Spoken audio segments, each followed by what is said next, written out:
서울 강남역 인근 남녀 공용 화장실에서 아무 관계도 없는 여성을 살해한 사건이 발생한 지 1년이 지났습니다. 당국은 각종 안전 대책을 내놨고 사회적으론 여성 혐오에 대한 논의도 활발히 이루어졌습니다. 그렇다면 지금 여성들은 더 안전해졌다고 말할 수 있을까요? 김지수 기자가 현장인에서 살펴봤습니다. 서울 시내 한 유흥가와 인접한 하숙촌입니다. 어두운 밤길 집으로 돌아가는 여성들의 불안감은 예전과 달라지지 않았습니다. 골목길엔 꺼진 채 방치된 가로등이 눈에 띄고 CCTV도 찾기 어렵습니다. 제가 사는 곳은 골목이 많아가지고 전 걸을 때마다 항상 불안했어요, 많이. 뒤에서 누가 오는 것 같은 발자국 소리가 들리면 이렇게 딱 멈칫멈칫하죠. 정부가 대책 마련에 나섰던 남녀 공용 화장실 문제는 어떨까? 강남역 인근을 포함 유흥가 일대 현장을 찾아가 봤습니다. 1년 전 사건이 발생했던 화장실은 남성과 여성용이 분리됐고 비상벨과 CCTV가 설치됐습니다. 하지만 이곳뿐 사건 현장에서 100m 정도만 벗어나도 사정은 달랐습니다. 강남역 인근 공용 화장실입니다. 내부엔 비상벨의 모습을 찾아볼 수 없고 인근엔 CCTV조차 없습니다. 오래된 건물이나 규모가 크지 않은 건물에는 아직도 남녀 공용 화장실이 많이 남아있고 별도의 방범시설은 거의 없습니다. 법적으로 건물주나 지자체에 공용 화장실 방범시설을 강제할 방법이 없고 예산 반영도 분명치 않아 그대로 방치된 채 남겨져 있습니다.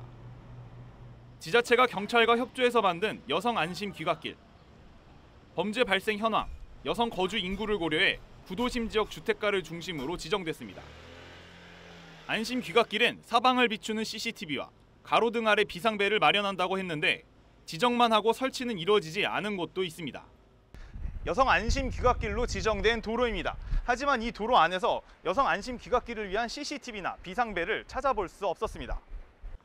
설치된 비상벨도 도로 가장자리에 있어 위급 상황에서 이용하기엔 너무 멀리 떨어져 있고 지정 장소에 설치되지 않은 경우도 있습니다. 켜지지 않는 방범등도 발견됩니다. 한 번도 못 본 것 같은데. 이렇게 밤 되면은 전체가 다 깜깜해. 안심 귀갓길로 지정되어 있다고 해도 그 표식이 전혀 드러나 있지 않아 지정 여부를 알 수 없는 경우도 많습니다. 안심 귀갓길 지정 자체가 오히려 불안을 조장한다는 의견도 나옵니다.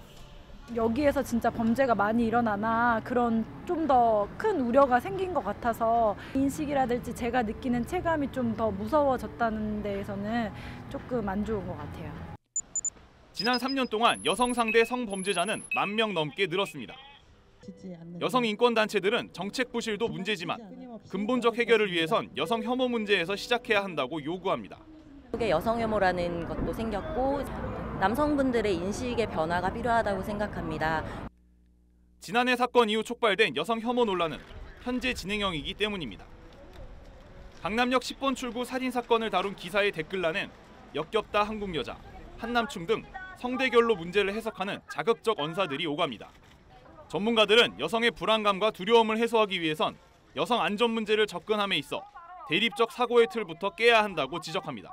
남성, 여성이라는 거를 너무 강조하기보다 한 개인, 인간이라는 거를 강조할 수 있도록 어릴 때부터 그런 교육이 필요한 거고요. 한 인간으로서의 성품이지 남자니까 그렇다, 여자니까 그렇다라고 큰 그룹으로 지우지는 말아야 되겠죠. 지난해 강남역 10번 출구에 붙어있던 포스트잇들을 그대로 보존해 놓은 공간입니다. 시간은 흘렀지만 여기에 적힌 불안과 공포는 쉽게 사라질 기미를 보이지 않고 있는데요. 철저한 정책 보완과 함께 이해와 공감 문화의 정착이 필요해 보입니다. 지금까지 현장인이었습니다.